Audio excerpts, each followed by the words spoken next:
with 3.25 release right around the corner, I finally want to talk about my Atlas pass strategy for the start of the league. Again, I'm super excited for Settlers of Kalguur. I'm going to be spending a lot of time in the league mechanic, hopefully. It seems like a really solid building mechanic I'm super excited for. But I always want to make sure I have a sort of plan for my Atlas strategy and for early progression and then hitting the types of content I want to do. I, of course, always want to preface this type of video with, I think you should play whatever you want to play. There is no right or wrong way to build your Atlas passive tree. This is just what I'm going to be doing. To get a mix of progressing my maps, progressing my Atlas, and doing the content that I need or want to do in this league. So the other thing I want to say is that when you're building an Atlas passive tree, don't just copy paste whoever you see. Think about like what kind of things your build is good at. Think about what your build needs. So if you need to do a certain type of thing to get a certain item, make sure to try to incorporate that in. Or if you're playing trade, just do the biggest money making thing you can. I think that's a horrible idea usually, but that's an option. Do what I think is fun, and that's really I think how you're gonna have the best league start and how you can stay with the game longer. Just forcing in the most fun or most profitable is usually not the most fun thing to do.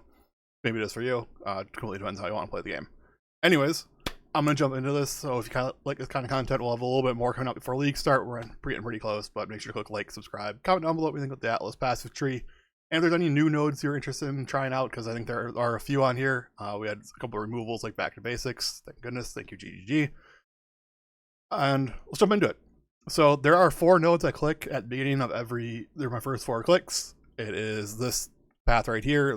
It gives you 40% chance to have June on your maps. Now, June isn't particularly exciting. I don't love running safe houses, but what June does do is unlock the crafts. They're super powerful, and you definitely want to have them unlocked early. So this is like first 4 clicks of the league. Once I have enough crafts that I'm happy with my pool, or I got all of them that I need, I unclick it. The second best thing about June is that actually killing these the syndicate members when they show up grants a lot of experience, so it's really good early. Just kind of get this rolling. After that, I transition into more of a standard progression Atlas. So I go straight back up the tree, and then I'm going to go through this big circle on the left side to grab more Atlas scouting reports, which lets you re-roll your Kirak mission maps, and then I click on the commissioned officer. 6% chance to grant Kirak missions on completion. I use Kirak missions really, really heavily early. A great way to get your map Atlas rolling and things like that. So after I have this wheel, I drop back down to the middle, and I take some of these. I just path down in the corner here. 2% chance to drop. These small nodes are really powerful earlier. Chance to drop additional connected maps. And then I grab this entire wheel over here. Again, these small nodes are more Kirak mission on completion, and then more Atlas scouting reports. Just really good map progression stuff. From here is actually where my strategy is going to take a turn off of the normal Atlas progression system, and I actually want to jump into Ritual. Conveniently, the Ritual node is right here. This is a 10, 20, 30, 60% chance to have Ritual on your maps. Just a really good start. The reason I'm farming Ritual is I'm looking for tattoos, omens, and then I'm playing a minion necromancer build, so I'm looking for the new corpses that are coming back from Affliction League actually come from Ritual as well. So this is a point that I'm going for early. And then I'm going to do a couple more nodes on the right side of the tree and grab this Abyss chance. Abyss is not a particularly fun mechanic for me, but it does drop Abyss jewels. Particularly Ghastly Eye jewels is something I need for a chance to poison minions. So this is a node I'm going to click right away. After this, I am going to start working into more Abyss stuff. It is going to be very important for me to get to the other Abyss nodes before I get to red maps.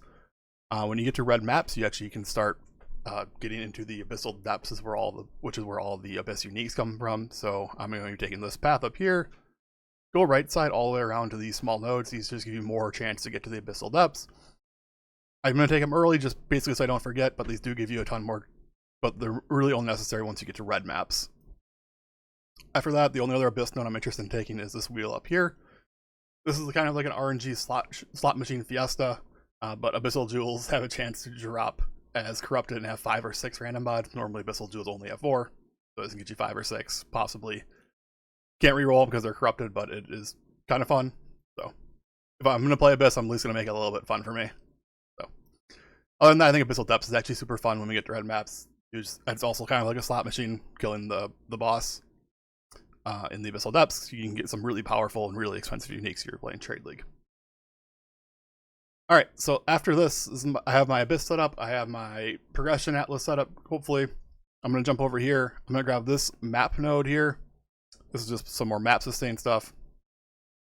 And then I'm going to jump into Blight Chance. So this is the first like big Blight Chance wheel. There's a Blight node down here. It doesn't give you a lot of chances to get Blight, just affects your Blight.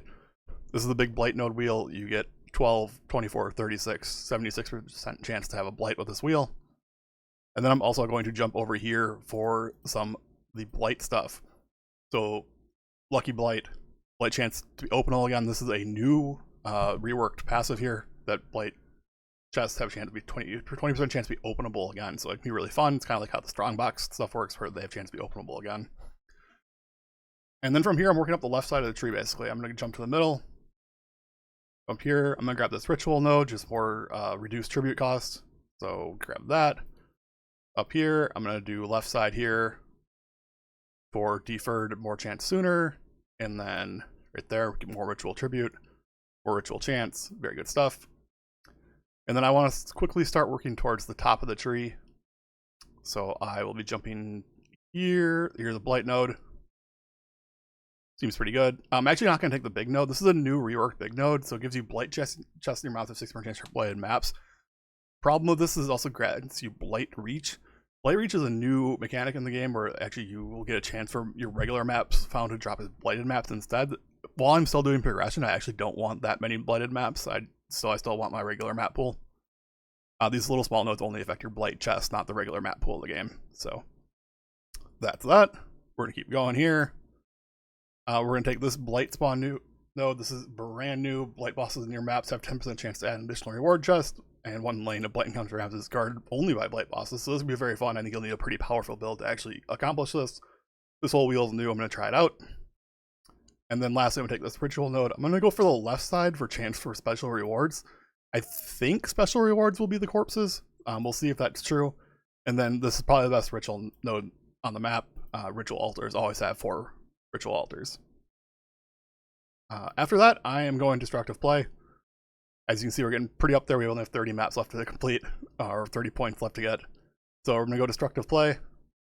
I think Destructive Play early is super fun. I think my build's going to be able to handle it pretty well, so we're going to do that. And then I'm just going to grab all the chance at additional maps. So you get Conqueror maps, you get your Elder Shaper maps, and you get your Synthesis maps chance up here. This is 125 points. This is like end of Atlasing for me. If I wanted to do a little bit more, I would just get like map chance from here, map chance. Boom, pretty much done. Even switch this like this, I think you save a point or two. Now it's the same. So that is my tree. That is what I'm going to start with. I'm pretty happy with how this turned out. We just kind of hit all the stuff I want.